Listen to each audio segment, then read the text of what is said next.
মঙ্গলবারের স্পোর্টস্কোপে আপনাদের সবাইকে স্বাগত জানাচ্ছি। আজকে যে খবরটি দিকে প্রথমে নজর দেবো সেটি হচ্ছে 2027 সালের 50 ওভারে সীমিত বিশ্বকাপ ক্রিকেট প্রতিযোগিতা। এই ক্রিকেট প্রতিযোগিতায় রোহিত শর্মাকে ভারতীয় ক্রিকেট দল তাদের অধিনায়ক হিসেবে নির্বাচিত করছে এবং বিরাট কোহলি দলে থাকবেন এমনটাই অনুমান করা হচ্ছিল। ভারতীয় ক্রিকেট কন্ট্রোল বোর্ড এমনটি ঘোষণা করেছিল যে রোহিত শর্মা তার খেলা চালিয়ে যাবেন এবং 50 ওভারের বিশ্বকাপেই তার শেষ খেলা হবে, অর্থাৎ তারপর তিনি অবসর নেবেন সব ধরনের ক্রিকেট থেকে। কিন্তু নির্বাচক মন্ডলীর চেয়ারম্যান অজিত আগারকারের মনে সম্ভবত অন্যরকম কিছু ভাষণের ধারণা বেরিয়েছে, এই কারণে যে তিনি মনে করছেন যে 2027 সালে রোহিত শর্মা ভারতীয় দলের নেতৃত্ব দেবেন না, নতুন নেতা খোঁজার জন্য তার চেষ্টা শুরু হয়ে গিয়েছে। উল্লেখযোগ্য 2027 সালে রোহিত শর্মার বয়স হবে 40। তিনি শারীরিকভাবে অক্ষম এবং তার শারীরিকভাবে অক্ষমতার পরিচয় হচ্ছে মুম্বাই ইন্ডিয়ান্স দলের হয়ে আইপিএল ট্রফিতে তার ইম্প্যাক্ট খেলোয়াড় হিসেবে মাঠে নামা। এবং বিরাট কোহলি অধিকতর সক্ষম হলেও এবং ফিজিক্যালি যথেষ্ট ফিট হলেও তিনি শেষ পর্যন্ত 2027 সালে বিশ্বকাপে খেলতে পারবেন কিনা তাই নিয়ে অজিত আগারকারের মনে সন্দেহ রয়েছে। অজিত আগারকার মনে করছেন এই দুই খেলোয়াড়ের বিকল্প খেলোয়াড় তৈরি করে রাখা দরকার এবং সেই কারণেই তিনি মোটামুটি ভাবছেন যে কিভাবে সেই খেলোয়াড়দের শূন্যস্থানটি পূরণ করানো যায়। অর্থাৎ রোহিত শর্মা এবং বিরাট কোহলি 2027 সালের বিশ্বকাপ ক্রিকেটে যে খেলবেনই এমন কোনো গ্যারান্টি এখনই দেওয়া যাচ্ছে না। দ্বিতীয় যে খবরটির কাছে যাবো সেই খবরটি হচ্ছে অবশ্যই ক্রিকেটের খবর। সেই খবরটি হচ্ছে রিঙ্কু সিং এবং প্রিয়া সরোজের বাগদান অনুষ্ঠিত হয়ে গেল লখনৌর একটি যাদব হোটেলে। প্রিয়া সরোজ হচ্ছেন সমাজবাদী পার্টির এমপি এবং রিঙ্কু সিং হচ্ছেন ভারতীয় দল ক্রিকেটার।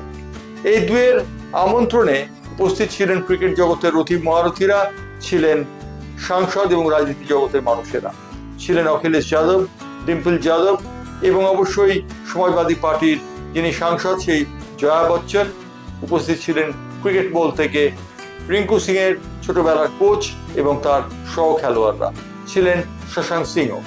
অর্থাৎ রিঙ্কু সিং তার খেলোয়াড় নির্বাচনের ক্ষেত্রে বা তার আমন্ত্রিত নির্বাচনের ক্ষেত্রে খেলোয়াড়দের অগ্রাধিকার সেইভাবে যে দেননি তা বোঝা গেল তার পরিচয় দেখে। উল্লেখযোগ্য বাগদানের জন্য যে আংটিটি দেওয়া হচ্ছে সেটি প্রিয়া সরোজ সংগৃহীত করেছেন কলকাতা থেকে এবং তিনি একটি মুম্বাইয়ের ড্রেস ডিজাইনের করা লেহেঙ্গা পরে বাগদান অনুষ্ঠানে ছিলেন এবং রিঙ্কু সিং ছিলেন সাধারণ স্যুটে।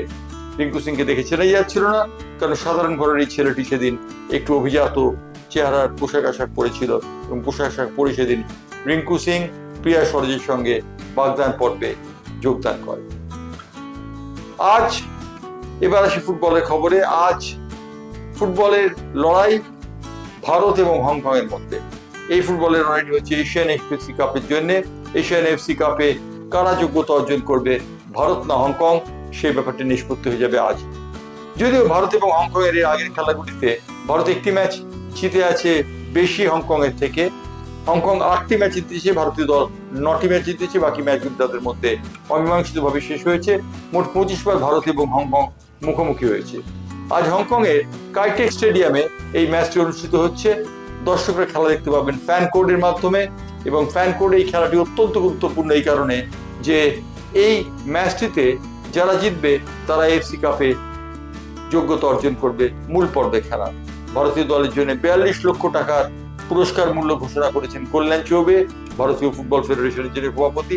তিনি বলেছেন জিতলেই 42 লক্ষ টাকা ভাগ করে দেওয়া হবে খেলোয়াড়দের মধ্যে, কিন্তু সেই মোটিভেশন নয়, ভালো খেলার তাগিদে সুনীল ছেত্রীরা মাঠে নামবেন আর কিছুক্ষণ বাদে, সে কথা বলাই বাহুল্য।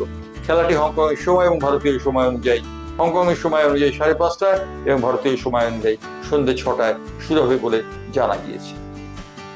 এবারে আসছি ক্রিকেটের আরেকটি খবরে।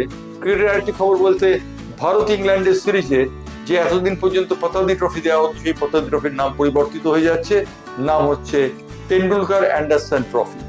টেন্ডুলকার যে কে সে কথা বলতে এবার অপেক্ষা রাখে না, ক্রিকেটের গড বা ঈশ্বর হিসেবে তিনি খ্যাত। কিন্তু অ্যান্ডারসন তিনি 2024 সালে রিটায়ার করেছেন ইংল্যান্ড দল থেকে। মোট 123টি টেস্ট খেলে তিনি 704টি উইকেট নিয়েছেন। তার নামে এই ট্রফিটি নামকরণ করা হয়েছে। ইফতিকার আলী খান পতাব্দীর নামে নামাঙ্কিত ট্রফিটি এতদিন পর্যন্ত ছিল। ইফতিকার আলী খান পতাব্দী ছিলেন মনসুর আলী খান পতাব্দীর বাবা এবং বাবা এবং ছেলে দুজনেই খেলেছেন যথেষ্ট সুনামের সঙ্গে। ইফতিকার আলী খান পতাব্দী তিনি আবার ভারত এবং ইংল্যান্ড দুটি দলের হয়ে টেস্ট ম্যাচ খেলেছেন। তার নামাঙ্কিত ট্রফি সরিয়ে নেওয়ার ফলে রীতিমতো উষ্মা প্রকাশ করেছেন শর্মিলা ঠাকুর এবং তার সঙ্গে সাইফ আলী খান। তারা দুজনেই জানিয়েছেন যে কাজটি সঠিক হয়নি এ বিষয়ে বলে দেওয়ার কোনো অপেক্ষা রাখে না।